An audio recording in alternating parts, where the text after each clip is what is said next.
Bonjour à tous, mille excuses pour la vidéo du lundi qui se passe en fait le mercredi parce que j'ai eu un très gros début de semaine en sachant que beaucoup de chats disparaissent en ce moment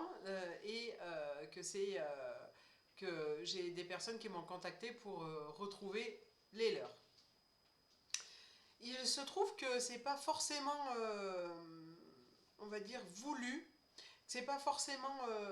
Enfin, ils partent, mais c'est pour explorer leur environnement. C'est pas une fugue définitive ou. Je l'accorde, la fugue ou la découverte du territoire peut durer dans le temps, hein, puisque mon Horus est là. On l'a encore vu la semaine dernière, mais voilà, il n'a toujours pas décidé de rentrer. Mais c'est aussi lié à mon initiation, mon évolution spirituelle. Donc voilà, moi c'est un peu différent des autres. Et puis, je voulais surtout vous parler cette fois-ci du gardien des lieux avant de faire une communication avec une mésange bleue la semaine prochaine. Le gardien des lieux. Alors, je ne sais pas si vous savez, mais chaque habitation a un gardien des lieux. Certains, j'ai lu ça dans Inexploré, le magazine de l'INRES, dont le patron est Stéphane Alix, l'ex-mari de Natacha Caestrémé. Et certains font un peu comme avec le Père Noël, les nourrissent.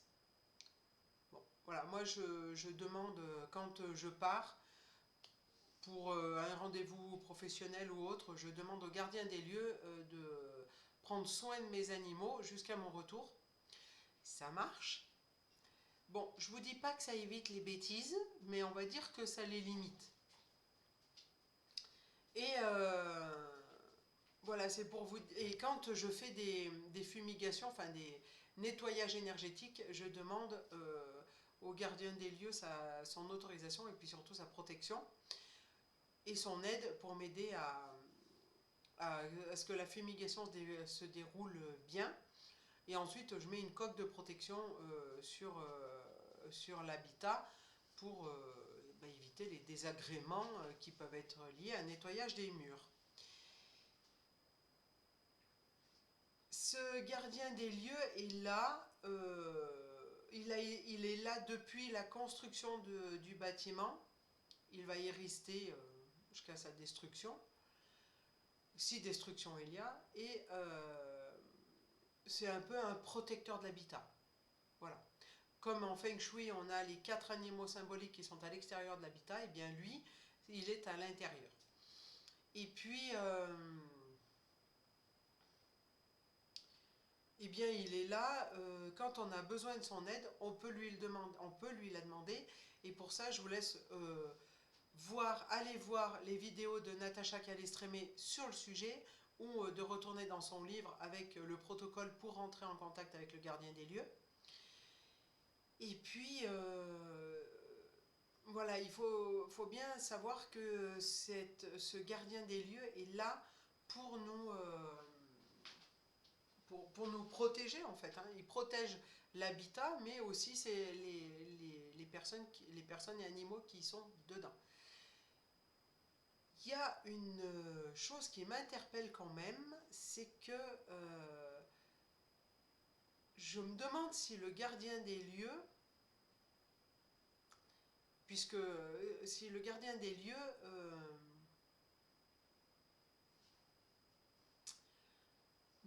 n'est pas là aussi pour donner un signe.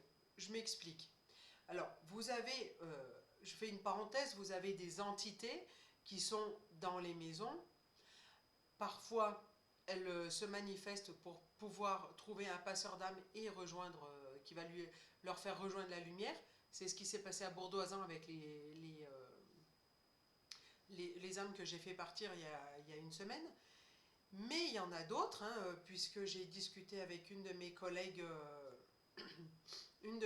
qui me disait, quand on est arrivé dans la maison, il y avait une entité, et attention, c'était elle la gardienne, et elle faisait tout pour qu'on quitte la maison. jusqu'au moment où elle a fait ce qu'il fallait pour, pour expliquer à cette dame, puisque c'était une dame, que la maison, il l'avait achetée, etc., etc. Et après, cette entité a jugé que ces personnes étaient dignes de son habitation, et ensuite elle est partie.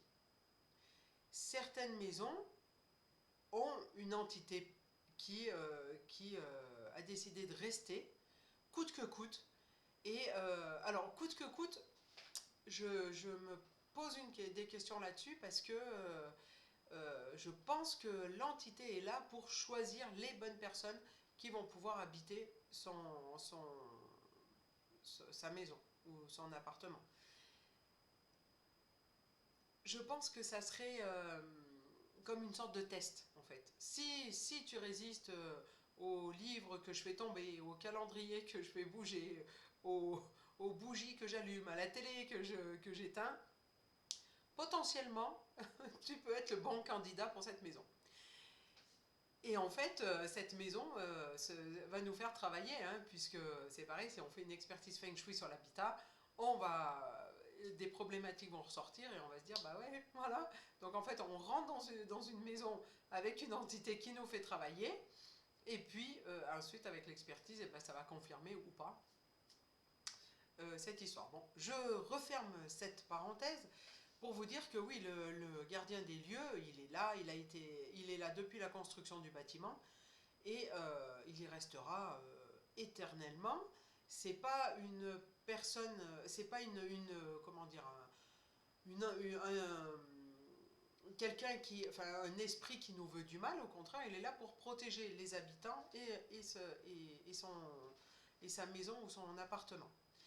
Toutefois, alors, la maison dont je parle, elle est construite potentiellement sur une zone très énergétique nocive et avec les personnes qui y vivent, qui ont des énergies très négatives, je pense que ça fait un cocktail Molotov très très détonnant parce que j'ai eu une jeune personne qui m'a dit voilà, qu'elle a une ouverture au monde subtil, elle voit les flammes sacrées des archanges, et au centre de ce cercle d'archanges, elle a vu une flamme noire. J'ai déterminé au pendule que cette flamme noire, c'était l'âme de la maison. C'était, voilà, donc c'est pas le... Alors, l'âme de la maison, le gardien des lieux, voilà, mais cette flamme est là, en fait, cette personne où elle habite, l'habitat est très nocif. Moi j'ai pendulé, elle est très très nocive, cette maison est très nocive pour elle, et en fait, cette flamme, elle est là pour lui dire, tu dois partir d'ici, ce n'est pas une maison faite pour toi, tu es trop dans la lumière, tu es trop rayonnante, malgré tout ce que je fais, tu peux pas rester là. Et en fait, je pense que intentionnellement, ce qui se passe, c'est pour faire partir cette jeune personne de la maison, parce que justement, voilà, cette maison a des énergies tellement négatives que pour elle, à long terme, ça commence à jouer sur sa santé, et à long terme, et ben ça sera négatif pour elle. Et comme ces énergies n'arrivent pas à l'amener du côté obscur de la force. Merci Georges Lucas. Comme voilà, cette personne est tellement rayonnante de soleil, d'énergie positive, que les personnes qui y vivent n'arrivent pas à la mettre du côté obscur, du côté sombre, on va dire. Sinon on revient dans Star Wars. Et voilà, il y a parfois des situations qui sont comme ça et qui poussent à partir parce que certains phénomènes se produisent quand elle est toute seule et quand les autres personnes sont là, non. Et ou parce qu'elle a une ouverture un peu au monde subtil, donc le, voilà, elle sent des choses que les autres individus ne sentent pas. Et Voilà, c'est pour ça que je lui ai dit, cette maison te pousse à partir, comme par hasard. Elle voit une lumière bleue. La lumière bleue, c'est la flamme bleue de l'archange Michael. Et l'archange Michael est là, comme vous le voyez, toujours représenté avec son épée, puisqu'il est là pour trancher les situations, pour trancher voilà, des choses qui sont nocives, entre autres, et notamment avec des personnes, des situations.